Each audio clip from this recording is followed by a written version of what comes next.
completely disconnected from my body. Just it's a meat suit. And then I started yoga. So this sounds like an incredibly powerful combination, the ability of yoga to help regain self trust and confidence, and Reiki helping to release those blockages inside. It sounds like a really powerful combination in my own experience. Again, as a survivor of DV who lives with CPTSD, DID, ADHD, and a host of other mental issues, these practices have been major pieces of my own personal treatment. I am not just sitting here reading random stats and facts at you. This is coming from my own personal experience, my own life. It started with yoga. As I said, it started with yoga, and that helped me ground myself back into my body. It honestly helped me understand that this is my body, and I am the one who has the choice whether or not others can do things that affect my body. I can say no if somebody wants to touch me and I'm not feeling up to it today.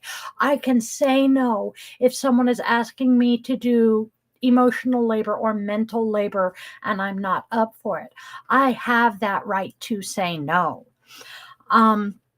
Yoga has also helped me calm down the seriously hyperactive squirrel that lives in my head that is ADHD. Meditation has helped tremendously on this as well. I have been consistent with a meditation practice for, let me see, just with this particular app that I have been using, I have 1,324 consistent days with the app that I use. Is that not amazing? I'm ADHD and I have managed that. Yes. It helps so much to slow down my racing thoughts and be able to focus on something for more than 10 seconds. It is amazing. I will sing the praises of meditation forever.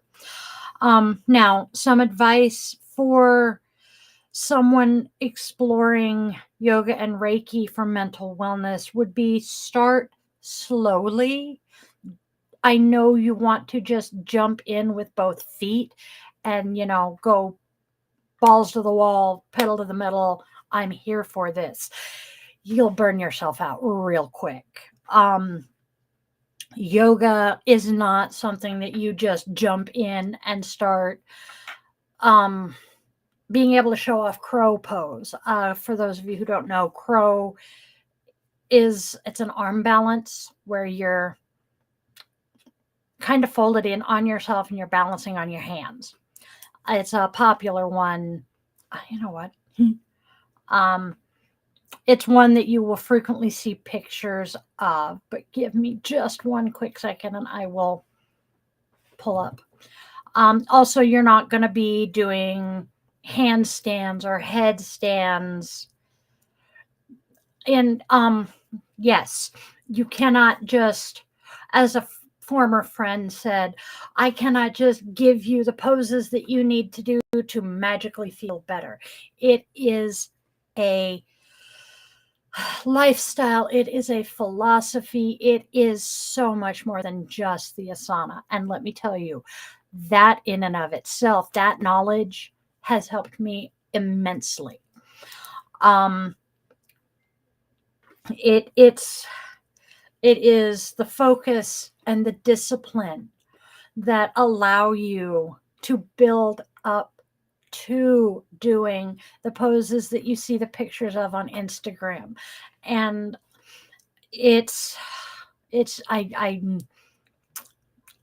I I can't put into words how great it has been for me.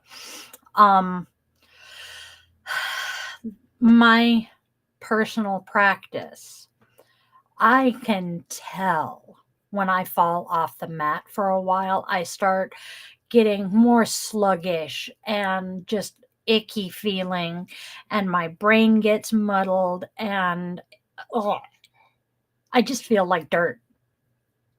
And then I pick back up with my practice. I get back on the mat and I feel so much better. Now, a lot of times, a yoga class, you'll go to a class or at a studio, or you'll pick up a yoga class online from the Underbelly or Yoga with Adrienne or even Yoga with Dylan. Um, and it'll be an hour long. That's the typical length, 45 minutes to an hour. You can do as little as 10, 15 minutes a day and feel the benefits. Meditation, again, studies have shown that about 8 minutes a day of meditation shows benefit. And like with any spiritual practice, it's a lifetime thing. You don't just dabble for the most part. I do know people who do yoga only for the poses and for the exercise. To me, that's not truly doing yoga. That is westernized yoga. That is asana. That is not yoga. Um, a friend in India, I'm having trouble talking, please bear with me. A friend in India who grew up with yoga as a part of his life. When they would do yoga poses in school for PE, it was not called yoga, it was yoga asana. My weekly guided meditation when I do yoga nidra, um, I learned the hard way. Don't call it just yoga nidra. It is yoga nidra asana. It's a lifetime practice, and I have been doing it myself off and on for about 15 years, and I still feel like a beginner, just like with my witchcraft. I have been a practicing witch almost 30 years, and I still feel like a baby witch. But like many, many, many practices like this, it is a lifetime thing. It takes conditioning, going back to doing crow pose. When I was able to do it before I fell off the mat for too long, it took us, this was while I was doing yoga at the VA with the Women's Trauma and Recovery Clinic. We were in our yoga class weekly for about a year and a half before our instructor taught us how to do crow. And when we asked her about it, she explained, this is not a beginner pose. This is actually a quite advanced pose. And I had to build you up to being able to do it. This is not something that you're just going to be able to jump on the mat and go, hey, look at me. So be patient with yourself. Start slowly. Find a qualified instructor who understands your needs. If you are like me and a spoonie, we have different needs than average people, especially if you are hypermobile. We will address that particular group in another podcast. Trust me. Be patient with yourself. I'm going to say that a million times. And remember that healing is a journey. It is not just a destination. You're not going to wake up someday and go, well, look, I no longer have any mental illness issues. No, most people don't. And also remember, yoga, Reiki, meditation are all used in conjunction with traditional medicine. Yoga, Reiki, and meditation are not going to cure a chemical imbalance in your brain that is causing the depression or the ADHD. Medication is a key part in this as well.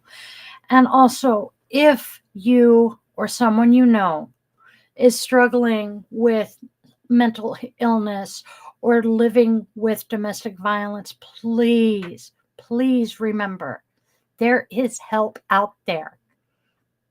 I have a blog that will be live in about a half an hour that has resources in it.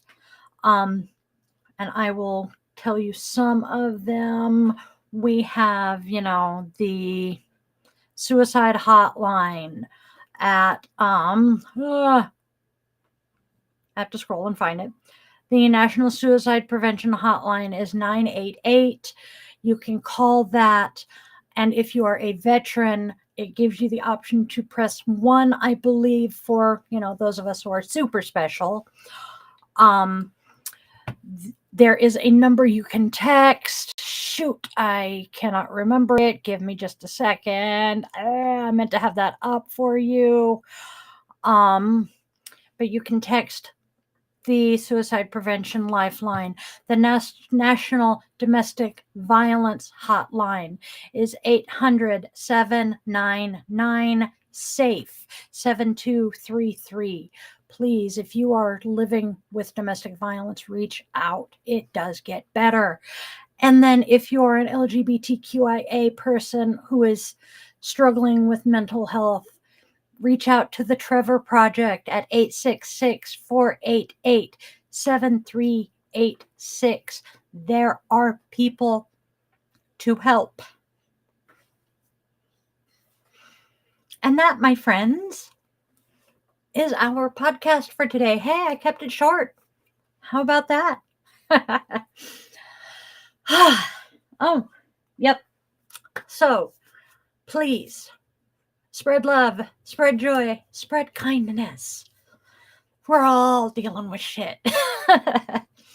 And I will see you guys tomorrow. See, brain up, brain. Do the like, share, subscribe thing. Click the bell if you want to know when I go live again or post things. Check out the socials. I have a Patreon. It is Yoga with Dylin. Find me on socials. Search Yoga with Dylin or the Yoga Witch. You'll find me. I am on most of the socials. And if you would like to book a one-on-one session with me for yoga, check out the website, yogawithdylin.com. And I'm going to give a special shout out to a friend if you are curious about astrology. I have a dear friend who is a wonderful astrologer. I don't know where I was going with the M. And she is Liliana of Hestia's Muse. Check her out. She's also on Patreon. And overall, just enjoy your life. I will see you guys tomorrow at 1:30 p.m. Pacific time for the daily draw. And of course, tomorrow night we have guided meditation that we cannot remember what we're doing. How wonderful is that? I believe it's mental health related, and for the life of me, I can't remember. Having a great day. So I will see all of you wonderful people tomorrow. Have a fantabulous, magical